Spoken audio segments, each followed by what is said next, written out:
제목이 좀 깁니다. 달면 삼키고 쓰면 뱉는 금송아지 신앙. 주일에 오시면은 한번 제가 암송을 한번 테스트해 보고 싶습니다. 그런 이야기가 있습니다. 어떤 목회자가 설교를 하는데 이 아내 되시는 분께서는 우리 목사님이 설교를 조금 더 잘하면 얼마나 좋을까 이제 그런 생각을 한 거죠.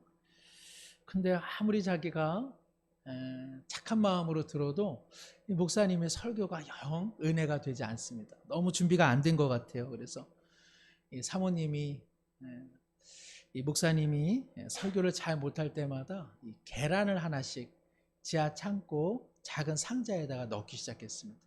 계란 하나를 넣으면서 우리 남편 참 설교를 참 잘하면 좋겠습니다 하고 이제 기도를 한 것이죠. 그런데도 이 설교가 영 늘지를 않는 것 같습니다. 하다못해 아내가 이 목사님을 모시고 지하 창고로 내려갔습니다. 여보, 내가 기도하는 마음으로 당신이 설교를 못할 때마다 이 지하 창고에다가 계란을 이렇게 넣어두었어요. 뚜껑을 열어보니까는요, 거기에는 계란이 2알만 있었습니다. 그리고 옆에는 200만 원이 있었어요. 목사님이 물었습니다. 내가 설교를 꽤 잘했건 어찌 달걀이 2개밖에 없어? 그랬더니 이제 아내 사모님이 말씀합니다. 나머지 200만 원은 이때까지 모은 달걀을 판 돈이랍니다. 제 스스로에게 한번 질문합니다. 우리 집 창고에는 한 1,000만 원 정도 있지 않을까? 그런 생각을 하게 되는 것이죠. 그러나 설교를 잘하고 못하고 또 어떤 설교를 잘 듣고 못 듣는 것보다는 전하는 자나 듣는 자나 결국은 실천의 문제가 아닌가 싶습니다. 하나님의 말씀을 얼마나 삶으로 살아내는가. 결국 우리의 신앙이라고 하는 것은 단순히 인포메이션, 즉 정보를 얻는 것이 신앙이 아니라 트랜스포메이션, 변화야말로 하나님께서 우리를 구원하신 목적 중에 목적이라고 할 수 있습니다. 오늘 말씀은 사실 변화에 대한 이야기입니다. 이스라엘이 남유다와 북이스라엘로 분열된 후에 남유다는 한 20명 정도의 왕, 그리고 북이스라엘은 한 19명의 왕들이 등극을 하게 됐습니다. 열왕기나 또 역대 상하를 보시면 이 남유다에 대한 하나님의 평가 기준은 다윗의 길을 걸었는가라는 것이고요. 북이스라엘에 대한 평가 기준은 여로보암의 길을 갔는가 하는 것입니다. 그런데 다윗의 길이라고 하는 것은 긍정적인 평가인데 비해서 여로보암의 길을 갔다라고 하는 것은 배교와 배신의 길을 걸어간 것입니다. 남유다도 그렇게 자랑할 것은 없지만 북이스라엘의 왕 19명은 몽땅 다 여로보암의 배교의 길을 걸어가고 말았습니다. 그러면 여로보암의 길이란 무엇일까? 이 열왕기와 역대기에 나오는 이 여로보암의 길이란 무엇일까? 사실 이 내용은 북이스라엘의 왕과 그 배교의 종교 형태를 이해하는 데 결정적인 단서가 됩니다. 여로보암의 길, 이럴 때 히브리 사람들은 그 길이 어떤 길을 의미하는지 다 압니다. 그러나 시대와 문화를 뛰어넘어 지금 읽고 있는 우리에게는 여로보암의 길이란 잘 모르는 내용이죠. 그러나 물론 여러 번 또 듣고 그래서 여로보암의 길 잘 아실 겁니다. 또 제가 지난주에 함께 다룬 내용이기도 합니다. 하나님께서는 솔로몬의 범죄함으로 인해 12지파인 이스라엘 통일 왕조를 10지파와 2지파로 나누어서 북이스라엘은 여로보암을 통해 통치하도록 아이하라고 하는 선지자를 통해 그에게 위임을 줍니다. 그런데 이 위임, 통치권을 위임받은 여로보암이 왕권을 행사하면서 한 가지 딜레마에 빠진 것이죠. 북이스라엘의 백성들이 남쪽 예루살렘 성전을 향해 발걸음을 옮기는 것이 그에게는 영 못마땅했습니다. 그래서 그는 북이스라엘의 최북단인 단과 그리고 북이스라엘의 최남단인 베델에 금송아지 제단을 만들어 두고 예루살렘 성전까지 갈 필요 있냐? 예루살렘 성전에 언약궤가 있는 것, 그 상징물이 있다는 것을 내가 잘 아니 그 못지않게 번쩍거리는 금송아지 제단을 만들어 둘 테니까 굳이 남유다로 발걸음을 옮기지 말라, 그런 이야기였습니다. 여기서 중요한 것은 여로보암이 금송아지를 만들었다는 것은 그가 하나님은 믿지 말고 금송아지를 믿자라고 한 것이 아닙니다. 그는 하나님을 믿되 예루살렘 성전까지 갈 필요는 없고 이곳 금송아지 제단에서 하나님의 임재를 경험하면서 여기서 예배를 드리라고 하는 것이었습니다. 그는 예루살렘 성전 구심체를 이제는 놓아두고 새로운 방식으로 예배를 드리자고 제안한 것입니다. 예루살렘 성전을 의식하지 말고 이제는 금송아지 제단을 의식하면서 하나님을 신앙하자고 그는 말한 것입니다.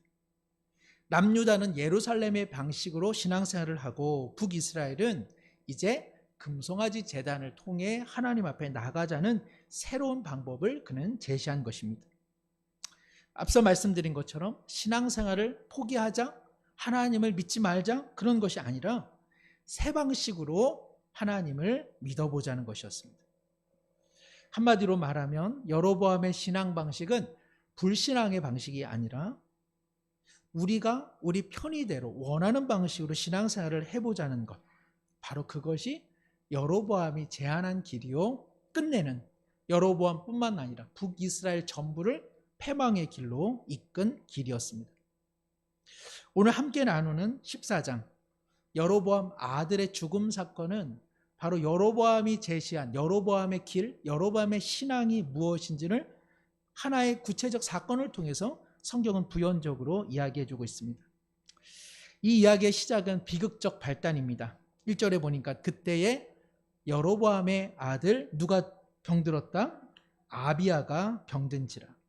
그때에, 바로 그때는 오늘 열왕기상 13장 말미에 있는 내용인데요. 금송아지를 만들어서 북이스라엘로 새로운 신앙 형태를 강요하고 있는 바로 그때에, 그래서 신앙의 구심점이라고 할 수 있는 예루살렘 성전을 향한 발걸음을 그가 차단했을 때, 더 나가서 여로보암은 이스라엘 백성 중에 제사장 되고 싶은 사람 손 들어봐 해가지고 누가 손 들면 그래 네가 제사장 한번 해봐라 라고 하는 형태로 지금 치닫고 있었습니다. 이로 말미암아 하나님께서는 여로보암의 죄를 보시고 내가 반드시 심판할 것임을 지금 말씀하는 바로 그때에 어떤 일이 생겼습니까? 여로보암의 사랑하는 아들 아비야가 갑작스레 병이 드는 사건이 생기게 됩니다. 우리는 이 악행으로 말미암아 이것이 위기이면서도 여로보암에게는 또 다른 기회가 될 수 있겠다는 생각을 해볼 수 있습니다. 위기라는 말에는 기회가 있지 않습니까? 여로보암이 배교의 길을 걸어가고 있는 이때에 아비야가 사랑하는 아들이 이처럼 고난을 당하고 있으니까 이를 통해서 하나님께로 돌아갈 수 있는 역전의 기회가 마련될 수도 있는 것이죠. 아니면 아들이 죽어가는 고통 속에서도 그는 끝내 회개하지 않고 하나님의 심판을 자초할 수도 있는 가능성이 있는 것입니다. 우리는 오늘 본문을 다 읽었기 때문에 이미 결론을 알고 있습니다. 그 결론이라고 하는 것은 비극적인 결론입니다. 여로보암이 최초 한 행동은, 아비야가 이렇게 병들었을 때 그가 한 행동은 아히야를 찾아갑니다. 자기에게 왕이 될 것을 예언했던 그 놀라운 선지자, 그 말씀의 능력이 있는 아히야를 찾아갑니다. 우리 사랑하는 성도 여러분께서 만일 자신의 자녀나 남편이나 아내나 사랑하는 부모님께서 갑작스레 병이 들었다면 신실한 하나님의 말씀의 종을 찾아가겠습니까? 아니면은 금송아지 제단을 찾아가겠습니까? 금송아지 제단에 가서 하나님께서 치유의 은혜를 내려주십시오라고 기도하시겠습니까? 아니면 말씀의 능력이 있는 누군가에게 찾아가 그에게 하나님의 뜻을 질문하겠습니까? 여로보암은 금송아지에게 가지 않았습니다. 다른 사람은 금송아지에 갈런지 몰라도 여로보암은 절대로 금송아지에 가지 않았습니다. 그럼 누구에게 갔습니까? 말씀의 능력에 사로잡힌 아이야에게 갔습니다. 그는 잘한 일이죠. 그는 선지자에게 생명의 치유의 능력이 있음을 알고 아이야를 지금 찾아간 것입니다. 우리는 여로보암의 이러한 모습을 보면서 무엇을 느낄 수 있습니까? 사람의 이중성이죠. 여로보암이 좋은 왕은 아닐 겁니다. 그는 사실 나쁜 왕이죠. 그는 아마도 예루살렘 성전을 향해 발걸음을 옮기는 북이스라엘 많은 사람들을 아마 체포하거나 그들을 심하게 매질했을 것입니다. 자기의 정책에 대해 반대하는 자들은 그는 반드시 손맛을 보여주는 사람이었을 것입니다. 그러나 자기의 아들이 아팠을 때 이 왕이 하는 행동은 무엇입니까? 아주 적절한 판단을 하는 것이죠. 말씀의 능력이 있는 선지자에게 사랑하는 아들의 생명을 의탁하는 것입니다. 아무리 조폭의 두두머리라 할지라도 자기 아들은 어떻습니까? 끔찍히 사랑하죠. 커서 조폭이 되어야 된다. 커서 깡패 할만해. 이렇게 말하는 어떠한 조폭의 우두머리도 없을 것입니다. 이 세상 참 험하다. 길 갈 때고 나쁜 사람들이 많아. 조심해야 돼. 웬만하면 이 나라를 떠나라. 이 나라는 나쁜 사람들이 너무 많아가지고 이 착한 사람은 살 수가 없는 곳이 하면서 자기 아들은 아마 좋은 곳으로 유학을 보내고 말 것입니다. 사람들은 참 이중적이죠. 남에 대해서는 포악할더라도 자기 아들에 대해서는 얼마나 사랑하며 또 끔찍히 아껴줍니까? 여로보암이 보여주는 또 다른 이중성은 바로 이것입니다. 그는 자기가 말한 것과는 전혀 다른 행동을 합니다. 금송아지 제단에서 예배 드려도 얼마든지 하나님께서 그 예배를 받아주신다고 말했던 여로보암이 이처럼 자기의 생명과 결부된, 자기의 가족과 결부된 일이 일어나자 그는 금송아지가 웬 말이냐, 저런 헛된 것에 어찌 굽혀 경배하겠느냐, 살아계신 하나님을 찾아야 한다라고 그런 선지자에게 발걸음을 옮긴 것입니다. 여로보암은 그 금송아지가 거짓인 것을 그는 알고 있었습니다. 헛된 곳에서 예배를 드린들 하나님께서 받지 않으실 것을 그는 이미 알고 있었던 것입니다. 그는 백성들을 기만한 것이요, 그리고 자기 마음을 기만한 것입니다. 백성들에게는 그토록 금송아지 제단에서 예배를 드리라고 말했던 그가 하나님의 은혜가 필요한 순간에는 결코 금송아지에게 가지 않았습니다. 그는 하나님의 사람에게로 가서 사랑하는 자기 아들의 치유함을 간절히 구한 것입니다. 여로보암의 모습은 단순히 여로보암의 모습만은 아닐 것입니다. 오늘날 하나님을 믿으려 하는 많은 사람들의 이면에는 여로보암의 마음이 있는 것이죠. 하나님의 거룩하신 말씀, 때로는 그 부담되는 말씀, 그 말씀에 대해서는 금송아지 제단처럼 차단해버리고 예수님의 인격과 예수님의 가르침, 그것에 대해서는 금송아지처럼 차단해버리고 오직 하나님의 은혜의 말씀, 내게 유익이 되는 말씀, 내게 축복이 되는 말씀, 내게 행복을 주는 그런 말씀에 많이들 마음이 쏠린다는 것입니다. 고쳐주시는 하나님, 치유해 주시는 하나님, 회복시켜 주시는 하나님, 기다려 주시는 하나님, 인자하신 하나님, 공급해 주시는 하나님, 구원을 베풀어 주시는 하나님, 이 하나님을 향해서 우리는 얼마나 열린 마음으로 주님을 경배하고 찬양합니까? 이것이 잘못된 것입니까? 전혀 그렇지 않습니다.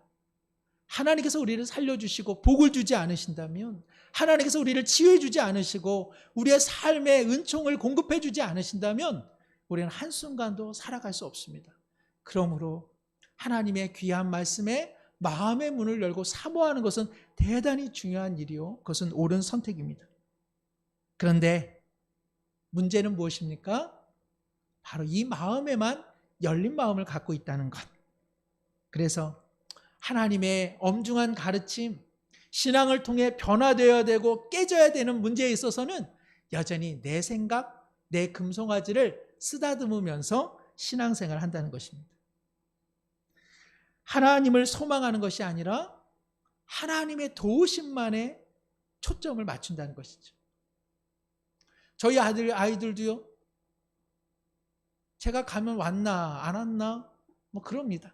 그러나 뭔가 손에서라도 비닐봉지 소리가 자작자작 나고 뭐 들어올 때 뭐 치킨 냄새 비슷한 거라도 나오면 바퀴벌레처럼 나오기 시작합니다. 아, 아빠 왔냐고 합니다. 그러니까 하나님에 대한 관심보다는 하나님의 선물, 하나님에 대한 마음보다는 하나님의 도우심에 우리의 마음이 늘 초점을 맞추고 있다는 것이죠. 하나님과 교제하고 하나님께 기도하고 예배하는 것보다는 하나님, 어려울 때 만나는 하나님, 위기 가운데 도와주시는 하나님, 그래서 삶에 좀 위기가 와라. 어떤 때는 그런 생각이 들어요. 좀 그냥 내가 정신 차리게 그냥 삶에 한번 폭풍이 좀 와라. 그럼 나도 뜨겁게 하나님을 만나리라. 이것이 바로 여로보암의 길, 여로보암의 죄입니다. 그는 불편한 것, 하기 싫은 것, 부담스러운 것, 변화되어야 되는 것, 깨져야 되는 것, 그리고 자기를 내려놔야 한다는 하나님의 말씀에 대해서는 그는 금송아지로 차단을 해버린 것입니다. 그러던 어느 날 병이 드니까 그는 금송아지를 젖혀두고 이제는 하나님을 향해 나가기 시작한 것이죠. 이것은 하나님을 향해 진정으로 나간 것 아닙니다. 하나님을 이용하기 위해서 하나님에게서 무엇인가 빼먹고자 그는 하나님에게 나간 것이죠. 이것이 바로 여로보암이 보여주는 이중성 그리고 자기 기만입니다. 여로보암의 자기 기만적 행동은 다음에서도 나타납니다. 그는 선지자를 직접 찾아가지 않습니다. 자기 아내를 시킵니다. 그런데 아내에게 어떻게 요청합니까? 변장을 하라고 이야기합니다. 금송아지 제단으로 아이야 선지자에게 책망받을 것에 대한 두려움으로 그는 아내에게 변장을 해서 가되 아들에 대한 이야기를 한번 물어보고 그리고 선지자가 뭐라고 이야기하는지 들어보라고 이야기를 한 것이죠. 이것은 인간적으로 어느 정도 가능성이 있는 전략이었습니다. 왜냐하면 오늘 본문에 아이야가 노쇠하고 눈이 어두워졌기 때문에 그러합니다. 그러나 이 얼마나 우스운 이야기입니까? 선지자가 눈이 어두워져서 사람을 분별하지 못한다면 그 어찌 선지자라고 할 수 있겠습니까? 그런 선지자에게 무슨 하나님의 뜻을 묻겠다고 자기 아내를 보낸다는 말입니까? 여로보암은 자기를 기만하고 하나님을 기만하면서 그는 마음이 비합리적으로 고장나 있는 상태입니다. 여로보암의 아내가 자기 집문으로 들어올 때에 이 아이야는 하나님의 능력으로 단번에 알아버렸습니다. 여로보암의 아내여 들어오라. 내가 어찌하여 다른 사람인 채 하느냐. 제가 중학교 때 친한 친구네 집에 방학 때 막 그냥 10번도 더 간 것 같습니다. 친해가지고 자꾸 들락날락거리니까 이것도 좀 미안하더라고요. 그쪽 부모님한테. 그래서 일단 얘가 있는지 없는지 한번 전화를 했습니다. 아유, 안녕하세요. 저 봉주 친구인데요. 봉주 혹시 있습니까? 너무나 이 아버님을 제가 잘 알고 이러는데 그래서 좀 다른 친구인 척 했죠. 그랬더니 이 아버님이 야, 택진이 전화 왔다. 전화 받아라. 제가 얼마나 민망했는지 모릅니다. 그 아버님도 선지자였던 것 같습니다. 오늘 이 아이야가 대번에 알아버렸습니다. 여로보암은 하나님의 치유를 구하면서도 선지자와 그리고 하나님께서 자신의 아내와 자기 아들이 누군지 모르리라는 생각을 한 것입니다. 이 얼마나 우스운 꼴입니까? 겉으로는 하나님의 선지자를 찾는 신앙적 경건의 형태를 보였지만 그는 하나님을 속여서 하나님이 깜빡 속아서 누구의 아들인지도 모르면서 그 아들을 살려내는 그런 기가 막힌 은총이 그에게 펼쳐질 줄 알았던 것입니다. 그는 하나님을 속이면서 자신의 유익을 얻으려고 했던 참으로 어리석은 사람이었습니다. 여로보암은 하나님의 말씀은 청종하지 않으면서 하나님을 믿는 태도만 취하면 하나님으로부터 받을 수 있는 온갖 유익은 다 얻으려고 했던 사람입니다. 아마 이러한 사람이 우리 가운데 있다면 우리는 그 사람의 모습을 통해 우리도 아마 도전을 받을 것입니다. 야, 하나님의 은혜, 하나님의 축복, 하나님의 놀라운 은총에 대해 이야기할 때마다 아멘 하면서 그는 기뻐하고 찬양하고 그 복이라면 내게도 주십시오 하는 사람일 테니까 우리가 과연 여로보암이 우리 가운데 있는지 결코 알아내기가 쉽지 않을 것입니다. 그런데 언제 알아볼 수 있습니까? 하나님의 거룩한 변화에 대한 요청을 들을 때, 내 자신의 나된 것을 이제는 좀 내려놔야 할 때, 섬겨야 할 때, 내가 수용하기 어려웠던 사람들을 내가 수용해야 한다라고 하나님의 말씀을 들을 때, 타인을 정죄하는 마음 아니라 주님의 마음으로 좀 더 넓은 마음으로 생명을 품어내는 그런 가르침 속에 거절하는, 바로 그때 우리는 누가 여로보암인지 알 수 있다는 것입니다. 여로보암은 하나님에 대해서 단 것은 삼키려 했습니다. 그러나 하나님의 말씀에 부담되는 것은 그는 언제나 다 뱉어버린 사람입니다. 그는 하나님으로부터 명성을 얻기를 원했고, 땅을 얻기를 원했고, 강국을 원했고, 왕위가 여전히 보장되길 원했고, 사랑하는 가족들이 하나님의 이름으로 무병장수하며 축복받기를 원했습니다. 그래서 그는 열심히 기도하였고, 그는 하나님과 선지자를 찾아 나선 것입니다. 그러나 하나님의 자녀로 살아가야 할 부르심에 대해서 그는 금송아지로 차단했습니다. 그는 기만적인 사람입니다. 하나님을 이용하는 사람이었습니다. 그는 하나님과 선지자들을 속여서 자기의 유익을 얻을 수 있다는 우를 자처했던 사람입니다. 그는 한마디로 하나님을 속일 수 있다고 생각한 어리석은 신앙인의 대표라 할 수 있습니다. 그는 자기의 아내를 통해 복된 소식을 기다렸습니다. 그런데 그에게 돌아온 소식은 무엇입니까? 노쇠하여 눈이 먼 선지자는 이 아내에게 슬픈 소식만 줄 수밖에 없었습니다.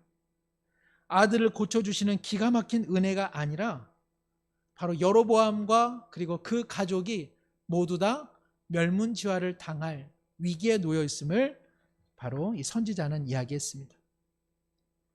여로보암은 스스로 작가가 되었고, 그리고 감독이 되었고, 스스로 연출이 되어서 자기의 아들을 고칠 수 있는 모든 상황을 자신은 마련했다고 생각했습니다. 그러나 그것은 다 헛된 일이었습니다. 때로는 어떤 분과 이야기하면 조금 막막할 때가 있습니다. 좀 답답할 때가 있습니다. 아마 저도 누군가와 만나서 이야기하면 그 사람도 그렇게 답답해할 수 있다는 생각을 하면서 제가 이 말씀을 좀 드립니다. 그러니까 같은 하나님을 믿는데도 이 은혜, 은총, 축복에 대한 말씀을 나눌 때는요, 이야기가 풍성해져요. 그리고 서로 마음이 오고 갑니다. 그러나 삶의 변화에 대해서, 세상을 바라보는 방식에 대해서, 그리고 연약한 사람들을 향한 주님의 마음에 대한 이야기를 하면 어긋나기 시작하는 것을 종종 경험합니다. 대화가 오고 가다가 바로 변화에 대한 이야기, 우리를 향한 주님의 부르심에 대한 이야기, 그리고 우리의 새로운 삶의 방식에 대한 이야기, 좀 더 주님의 능력으로 우리의 어떻게 변할 것인가에 대한 이야기를 하다 보면 접점을 찾기가 어려운 경우가 종종 있다는 것입니다. 함께 하나님을 믿는데 왜 은총과 은혜와 축복의 말씀에서는 공통점을 갖는데 왜 다른 지점에서는 공통의 지점이 없게 되는가? 저도 역시 누군가에게는 그런 사람 아닌가 늘 주의를 하게 됩니다. 어떻습니까? 우리 사랑하는 성도님들, 하나님께서 주시는 축복과 구원과 십자가의 은혜에 있어서는 항상 함께 한 목소리가 되는데, 때때로 우리의 삶의 변화에 대한 이야기, 부르심의 변화에 대한 이야기, 다른 사람을 섬기는 이야기, 그런 이야기를 하다 보면 서로 간에 같은 하나님을 믿는데도 불구하고 이견이 나눠지고, 그리고 사고와 관점이 나눠지는 때가 종종 있게 되는 것이죠. 어느새 우리의 신앙 대화에는 금송아지가 등장하여 서로의 오고 가는 길을 차단해 버리는 것입니다. 하나님의 말씀과 하나님의 말씀 그 해석, 그것만이 기준점이 되어야 할 터인데 어느새 자기 논리, 세상 철학, 세상 논리가 금송아지처럼 서로의 마음 한켠에 놓아 서로의 마음 오고 감을 차단하게 되는 것이죠. 이러한 결과는 어떠한 모습으로 나타날까요? 말씀드린 것처럼 아이야는 이 여로보암의 아내에게 여로보암과 그리고 그 모든 자녀와 그리고 그 모든 후대가 이미 끝났다라고 하는 하나님의 메시지를 듣습니다. 이전보다 더 악을 행하였고 그리고 우상을 만들었으며 세우신 하나님을 여로보암이 등 뒤에 던져버렸다고 하나님께서는 일가를 말씀하십니다. 이것이 현실화됩니다. 여로보암이 22년 통치합니다. 먼저는 이렇게 악한 왕도 어떻게 22년 통치하나? 그럴 수 있습니다. 사울도 40년 통치했습니다. 다윗도 40년 통치했습니다. 통치 횟수가 중요한 것이 아닙니다. 어떤 분들은 어느 독재자가 30년 장기 집권하는 것을 두고 이것도 하나님의 뜻이다. 하나님께서 축복해 주셔서 그 자리를 보장해 주시니까는 그렇게 통치한다고 말하는 사람들이 있습니다. 통치 연수가 하나님의 축복이 아닙니다. 아비야의 이야기를 보더라도 그렇습니다. 아비야는 하나님께서 당장 데려갑니다. 그런데 그것이 성경은 축복이라고 이야기를 합니다. 여로보암처럼 악한 왕이 22년이나 통치하는 것, 이것은 참 이해하기 어려운 것입니다. 그러나 이후에 그의 아들 나답은 2년 만에 통치하고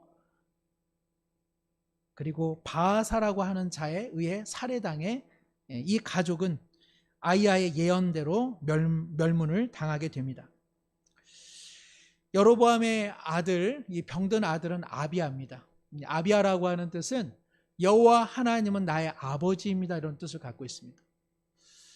이거 여로보암이 어떻게 아들을 향해서는 이런 이름을 졌을까? 아마도 초기에 여로보암이 이처럼 심각한 불신앙을 치닫기 전에 아마 이름을 지지 않았을까 싶습니다. 여호와는 나의 아버지라고 하는 아비야가 병들었다라고 하는 것은 북이스라엘이 병들어 있음을 예표적으로 보여주는 사건입니다. 그러나 하나님께서는 아비야를 사랑하셨습니다. 이것은 대단히 역설적입니다. 아비야만 오늘 13절에 보면 오직 여로보암의 자녀 중 오직 아비야만 평안히 묘실에 들어갈 것이다. 이는 여로보암의 집 가운데서 그가 이스라엘 하나님 여호와를 향하여 선한 뜻을 품었기 때문이다. 여로보암의 가정 가운데, 가문 가운데 환난의 심판이 당겨지기 전에 하나님께서는 아비야를 사랑하셔서 그 아비야로 하여금 평안히 하나님의 땅으로 들어오게 하시려고 그의 삶을 일찍 불러주셨다는 뜻입니다. 구약의 히브리 민족들에게는 오래 사는 것, 오래 통치하는 것이 마치 축복인 것처럼 생각합니다만 하나님께서는 다른 문법을 가지고 있습니다. 그 문법은 무엇입니까? 때로는 하나님께서 사랑하는 자를 더 나은 본향으로 인도하시기 위해 일찍 부르신다는 뜻입니다. 탈무드에 의하면 아비야는 아버지 여로보암이 금송아지를 두어 남유다로 예루살렘 향하여 길을 가는 것을 막아 세우는 군사들을 이 아비야가 제치게 하고 물러가게 하였다는 그러한 전승이 있습니다. 어쨌든 간에 하나님께서는 아비야의 신실한 마음을 보셨습니다. 아비야를 고쳐주실 수 있으셨지만 장차 여로보암 가문에 임할 심판을 피하게 하시기 위해 이 아비야를 먼저 불러주셨습니다. 이러한 자녀의 슬픈 죽음에 대한 예언, 이 속에 담겨진 하나님의 메시지를 여로보암은 들을 수 없었습니다. 그러기에 그는 금송아지식 신앙, 하나님을 자기 편리대로 이용하고 하나님을 달면 먹고 쓰면 뱉는 이 신앙, 이것을 그는 내쳐내지 못했습니다. 그리고 안타깝게도 바로 이와 같은 여로보암의 길을 온 북이스라엘 왕들과 그 백성들이 따라가고 만 것입니다. 말씀을 맺습니다. 사실 신앙생활 방식 중 저는 속으로 이 말씀을 준비하면서 이거 정말 속편한 신앙생활이기는 하다.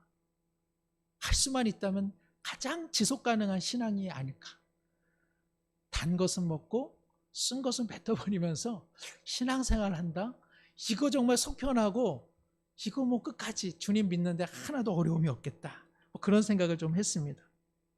그러나 성경적으로는 전혀 지지받지 못하는 신앙이기에 이 신앙은 불신앙에 가까운 것이죠.